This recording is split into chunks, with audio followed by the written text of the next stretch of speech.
O que a gente pode colocar para a disputa de 2026, né? Tem um partido e tem um presidente do partido, Paulinho da Força, que foi escanteado ali, não é chamado para conversar,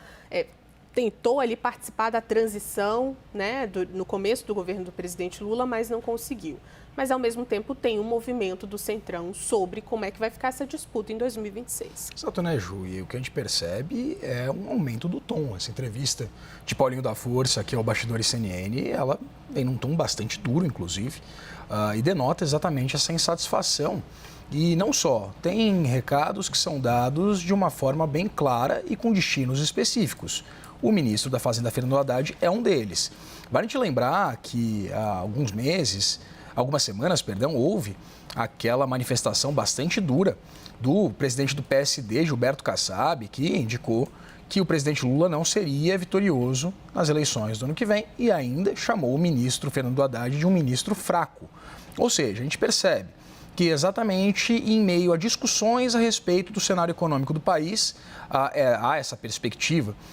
natural de que Fernando Haddad seja um sucessor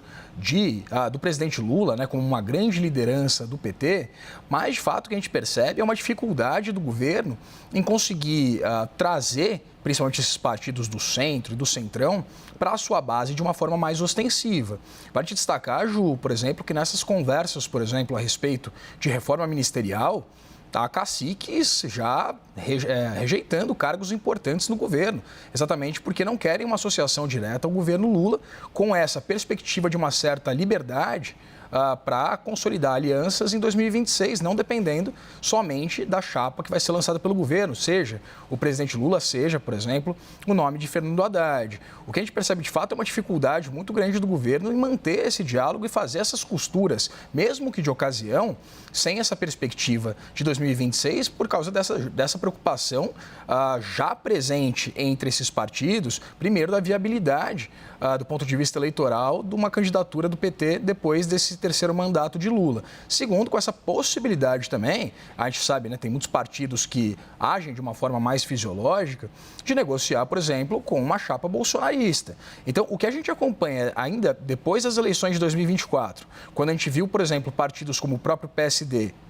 o MDB, o PP saírem muito fortalecidos, com uma base de prefeitos, que é onde de fato se faz política no país, muito significativa, a gente percebe que esse poderio de barganha, inclusive, ele aumenta. Esses partidos, eles não necessariamente precisam estar ali, compor a base do governo, e é um movimento muito interessante, porque, por exemplo, partidos como o PSD, como União Brasil, eles têm representatividade na esplanada dos ministérios, eles têm ministérios, comandam pastas, e mesmo assim não são considerados uma base fiel, né, aquela fidelidade canina ao presidente Lula. Manifestam-se, posicionam-se, inclusive, de uma forma completamente independente e buscam exatamente essa independência a partir, como comentava anteriormente, também do ponto de vista orçamentário, com esse maior poderio do Congresso Nacional, por exemplo, em distribuir as emendas parlamentares. Então, a gente começa a observar, de fato, que o governo Lula vai ter bastante dificuldade para consolidar alianças políticas significativas, principalmente com os partidos de centro, se não trouxer esses partidos para negociar, para conversar e achar uma solução, de fato, para garantir, inclusive, a governabilidade no Congresso Nacional, aprovar projetos que sejam importantes para o governo e também para a economia do país, que aí sim mora a grande questão, a economia do país.